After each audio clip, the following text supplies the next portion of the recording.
자, 여러분 안녕하십니까? 여러분, 우리 이번 시간에는요, 맹큐의 경제학 챕터 12장 조세제도에 대해서 같이 한번 보도록 하겠습니다.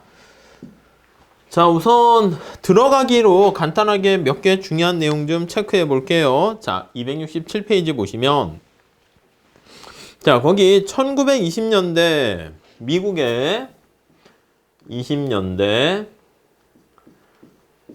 미국의 암흑과 보스로 유명했던 조폭이라 해야 되나 깍두기의 대빵이 알카포네라는 사람이 있었습니다. 영화로도 많이 만들어졌죠. 수많은 흉악 범죄를 저질렀지만 한 번도 기소되지 않았습니다. 그런데 그는 그때 탈세죄로 감옥에 갔습니다. 그래서 깍두기 두목 보스도 여러 가지 막 사람을 죽이고 어쩌고 했는데 다른 걸로 감옥을 못 갔는데 탈세로 인해 가지고 세금을 안 낸 거죠. 탈세로 감옥행을 갔다. 네, 이렇게 나와 있네요. 자, 이때 알카포네는 세상에 확실한 것은 죽음과 세금밖에 없다. 이렇게 유명한 말을 했다고 합니다. 그러한 벤자민 프랭클린의 조언을 귀담아 듣지 않아서 이 세금이라는 거는 분명히 있는데 안 냈으니까 감옥을 갔다. 이런 얘기를 합니다. 자, 프랭클린이 1789년에 미국인들의 평균 세금은 소득의 5%에도 미치지 못했습니다. 1789년이 이제 1789년에 요때 거기 보시면 평균 세금이 소득의 5%에도 못 미쳤으니까 쉽게 얘기하면 세율이 5%도 안 됐었다 이렇게 보시면 되겠습니다. 근데 100년 동안 세금 부담 수준은 크게 변하지 않고 있다가 20세기 들어서 세금은 보통 사람들의 생활에 중요한 비중을 차지하게 되었고요. 이게 쭉 계속되고 있었습니다. 계속되고 있던 찰나에 자, 오늘날은 굉장히 세금이 중요하지 않습니까? 그래서 4분의 1 이상을 거기 보시면 소득세, 법인세 계속되다가 오늘날 최근이라고 하기는 그렇죠. 오늘날 네, 거기 보시면 소득의 4분의 1이니까 네, 평균 세율이 거의 25%에 가깝게 세금을 내는 것을 알 수 있습니다. 이렇게 평균 세율이라는 것은 이제 소득 베이스로 이제 세금이 얼마나 내는가 그걸 얘기하는 거예요. 네, 대부분이 뭐에 의해서 냅니까 하면은 소득세, 소득의 세금을 때리는 거죠. 그다음 이제 경제 활동을 하는 기업에 대해서 특히 법인에 대해서 세금을 때리는데 그것을 법인세 이렇게 얘기를 합니다. 그리고 이제 사회보장세, 급여세라든가 이런 것도 있고요. 미국 얘기긴 합니다. 사회보장세. 그 다음에 판매세, 부가가치세 같은 거, 물품세 생각하시면 되겠어요. 판매세, 이러한 세금의 종류가 있네요. 그 다음 재산세, 이런 것들, 상속세 이런 것들이 있겠죠. 다양한 이러한 조세로 인해 가지고 세금을 내고 있다는 걸 알 수 있습니다. 자, 유럽은 여러 나라의 세금은 이보다 훨씬 더 높습니다. 미국은 조금 더 유럽보다 낮은 상황이죠. 유럽은 그 대신 세금을 많이 내면서 또 복지도 잘 해주려고 노력을 하고 있습니다. 자, 국민들은요, 뭐라고 얘기하고 있냐면, 다음 페이지 가볼까요? 왜 세금을 냅니까 하면요, 우리가 정부의 역할에 대해서 차차 특히 거시경장에서도 많이 볼 텐데 정부가 재원을 조달하는 수단이 텍스로 거두는 경우가 많죠. 이렇게 해서 재원을 마련해요.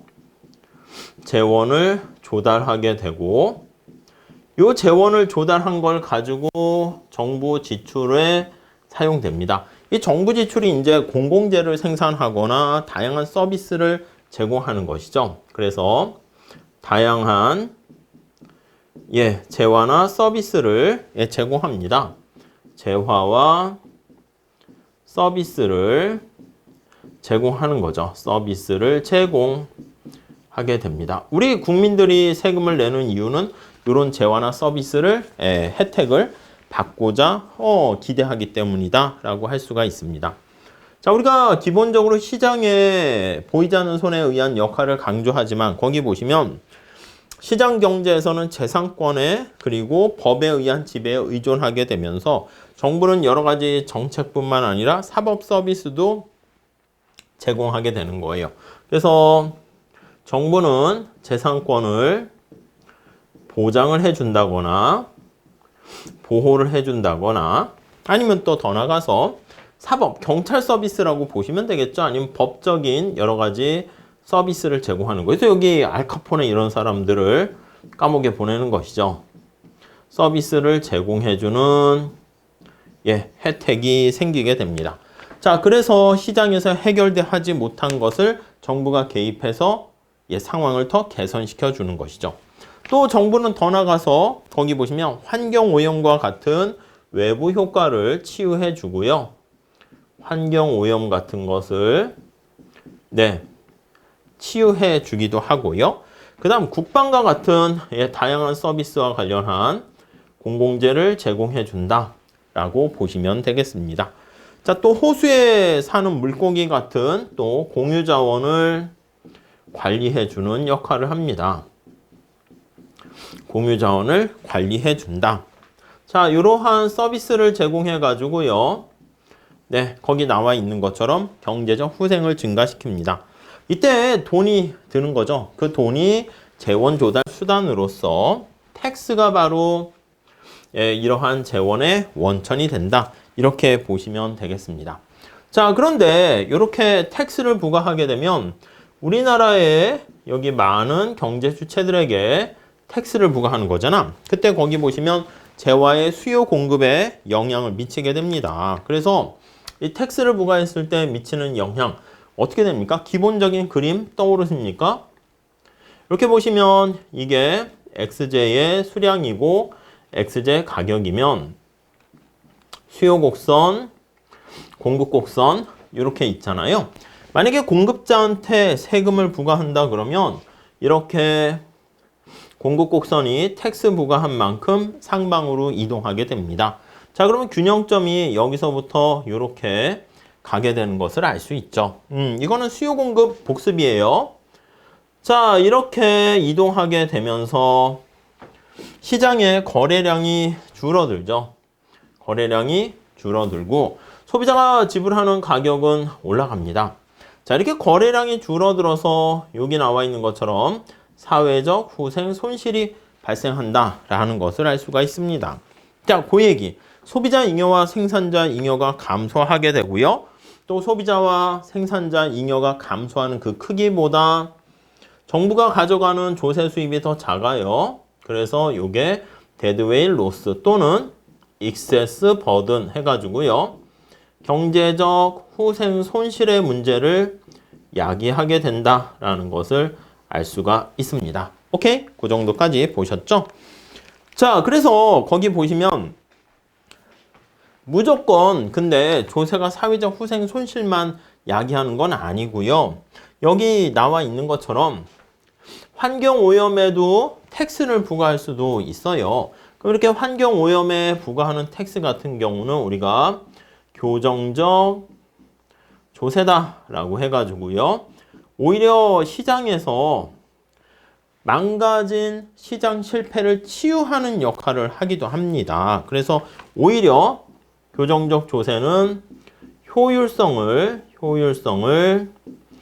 증대시킬 수기도 한다라고 보시면 되겠습니다. 증가시켜 이렇게 정리를 하시면 되겠습니다. 자, 이게 이제 조세가 경제에 미치는 여러 가지 영향에 대한 얘기가 되는 것이고요. 지금 이 챕터에서는요, 거기 나와 있는 것처럼 미국을 중심으로 해서 우리나라도 살짝 비교해 볼 겁니다. 어떻게 정부가 재원을 조달하는가, 그리고 조세를 부과할 때 어떤 원칙이 있을 거 아니겠습니까? 기본 원칙은 무엇인가? 많은 사람들이 세금을 내게 되는데 그 세금은 사회적으로 비용을 이야기하는데 가능한 한 어떻게 골고루 공평하게 조세를 부담하는 게 바람직하겠죠. 그래서 어떻게 조세를 부과하는 게 가장 바람직한 조세인가? 그런 것들을 우리가 살펴보도록 할 것입니다. 아셨죠? 그래서 인트로 측면에서는 우리가 조세란 무엇인가, 그리고 사람들은 세금 내기를 싫어합니다. 그래서 이 재원을 조달하는 정부의 조세 역할, 요거에 대해서 바람직한 조세, 이런 거에 대해서 차차 배우겠다라는 것을 인트로 측면에서 간단하게 살펴봤습니다. 다음 시간에 우리가 1절에 미국 조세에 대한 전반적인 개괄을 통해서 얘기를 더 확대해 나가도록 하겠습니다. 다음 시간에 이어서 할게요. 감사합니다.